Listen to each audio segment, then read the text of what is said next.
Howdy there, 10th grade. Wanted to make a quick video for you talking about MLA formatting. As you know, MLA stands for Modern Language Association, and they come up with these basic rules for writing. And so when you write an essay, you want to keep certain elements in mind. So we're going to talk about that. So first, take a look at this essay that's on the screen here, and ask yourself if you can notice anything that's wrong with it in terms of the look.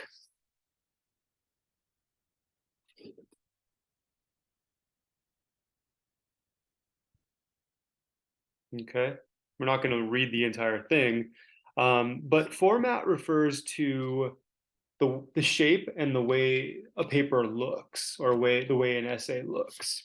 Whereas content is what is being said inside of the writing. So right now we're going to focus on the format of this paper. First thing, so my goal right now with you is just to kind of point out some things and kind of do a quick overview of some elements that you want to keep in mind. So that way, when you write your own paper, you know what it should look like.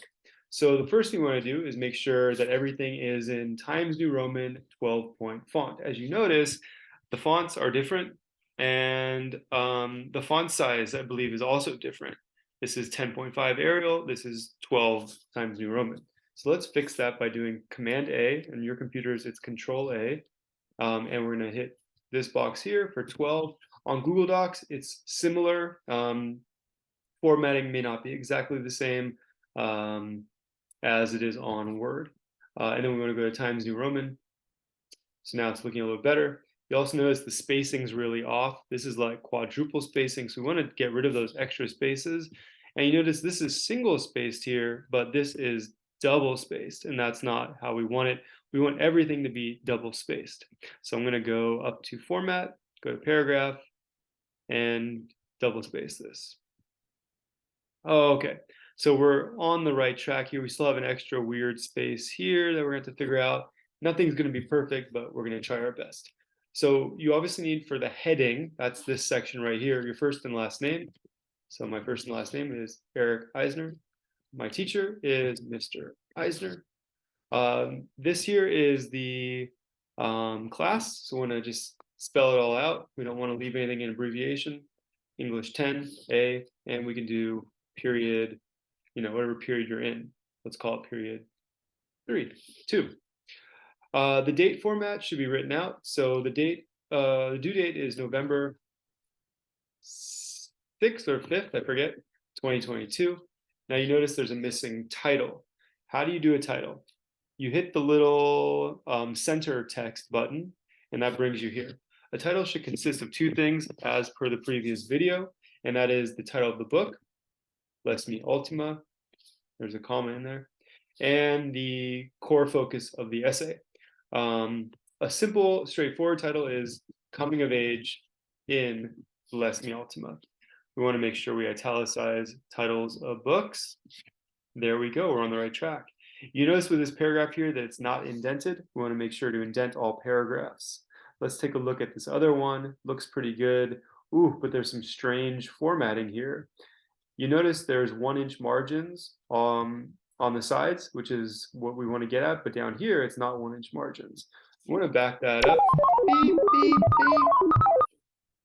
And that was funny. We want to make sure all the lines are even. This may take a little bit of work, a little deleting, a little, whatever it takes, but that's what we do when we're formatting our papers correctly. Alrighty, so that's a long quote, it looks like. I'm gonna leave it a little spaced off because we'll talk about that in just a moment for what do you do with long quotes. All right. Okay, so let's go back up here and take a look at what we got. So as I said before, titles are italicized, the title of a book. So for this one, it's in bold and it's in underline. We want to get rid of both of those, and we want to make it italics. Okay, Les Mi Ultima. Another note on the MLA formatting checklist, which you'll be looking at today, is you don't want to start an essay with a question. So I'm just going to delete that. I don't think that belongs here. What is the meaning of life? We'll get into that later on, but for right now, I would recommend, it's not a hard and fast rule, but I'd recommend not using a question to start off an essay. So I'm just going to delete that. Another rule that you want to pay attention to is when you refer to an author, you don't refer to them by their first name, you refer to them by their last name. In this case, since it's the first time we've mentioned them, I want to call him Rudolfo Anaya. If I were to mention him later on, I could just refer to him as Anaya. So Rodolfo Anaya's Bless Me Ultima. I don't need to read the whole thing because since we're focusing on formatting, most of that is stuff that I can see with my eyes without reading the actual words. I can see there are some spelling errors. So one of the things with formatting is you always want to run a spelling and grammar check. Let's see if this catches anything. There we go, it catches is. So this is all I gotta do. I gotta do change. I want it to be on the right word. So it looks for the errors. This actually, you got to read the sentence. Rodolfo Anaya's Bless Me Ultima is about a young boy trying to find who he is and what's to continue. I think they mean wants. So it doesn't give me that as an option. So I'm going to delete that and I'm going to go ahead and change it on my own. But it's really important. So I'm going to close this out. It's really important to make sure that you check your spelling and grammar difference. Obviously, when you have a proper noun, you want to capitalize. So Antonio is going to be capitalized. We have the title of the book here. So I'm going to be doing what? That's right, italicizing it. So those are some of the basic elements. Now, there's probably more errors here than I'm seeing. Let's see if I can see anything else. But upon a closer read, you'll catch those errors, won't you? Yes, you will. Um, so let's see what else. Let's talk about, oh, here's one. You want to avoid using contractions. A contraction is when you combine two words using an apostrophe. So instead of he's, you want to say he is. Okay, that's just a basic rule that you want to play by. Again, though, we're not going to catch every little thing here, but let's take a look at this long quote. This person starts with their example in chapter 2, and I think this is the quote here. So we always need quotation marks at the beginning of the quote and at the end of the quote. You don't need double periods. What do we need here at the end of the quote, though? Can you think about what goes after the quote? It's called the citation.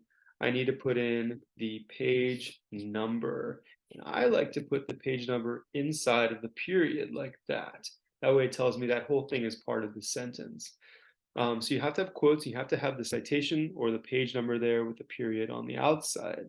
When you have a quote that's this long, that's a quote of more than 4 lines, it's like 8 lines it looks like, you have to offset it. So what is offsetting a quote? You click before the quotation mark, you hit enter, that's offsetted. So what that does is tells the reader that there's a really long quote, and that way they don't get confused like where the quote starts and where it ends. That's the purpose of doing that. So offsetting really is basically separating the quote from the rest of the paragraph. This one provides a little extra space, which I really like. It's like a space and a half, and that is easy to see. There's a quote right there. So if I zoom out a little bit, it's pretty clear that's not just a new paragraph, that it's rather a large quote. One other thing to note, this says chapter 2 for small, well, it's literally chapter 2 should be the title. So we want to capitalize it because it is the title of the chapter and titles are proper nouns. The other thing is this person is trying to make a lead in. They want to introduce the quote. They need to say a little bit more. In chapter 2, Antonio, or the narrator, it's really the narrator speaking. The narrator recalls. That's all we need, something like that. The narrator recalls. We can also, instead of using a comma here, we can use a colon as a way to introduce the quote here. But we're providing some context. We could provide a little bit more context. For example, So, chapter 2, the narrator recalls the first time, his first, let's see, his first um, experiences with um, Ultima. Okay, something like that. That lead in is super important. You can't just have a quote, you have to have a lead in which creates a complete sentence. By adding the lead in, you have a complete sentence. And then, boom, there's our evidence. That's what he's recalling. Okay. Um, so I'm going to stop there because those are some of the major elements of formatting that you need to be aware of. As you can see, the essay looks a whole lot different than it did before, and that took us about 10 minutes to do. It might take you a little bit longer to find those things, but that's what we want to learn to identify are some of those formatting elements. So I hope you found this video to be interesting and helpful.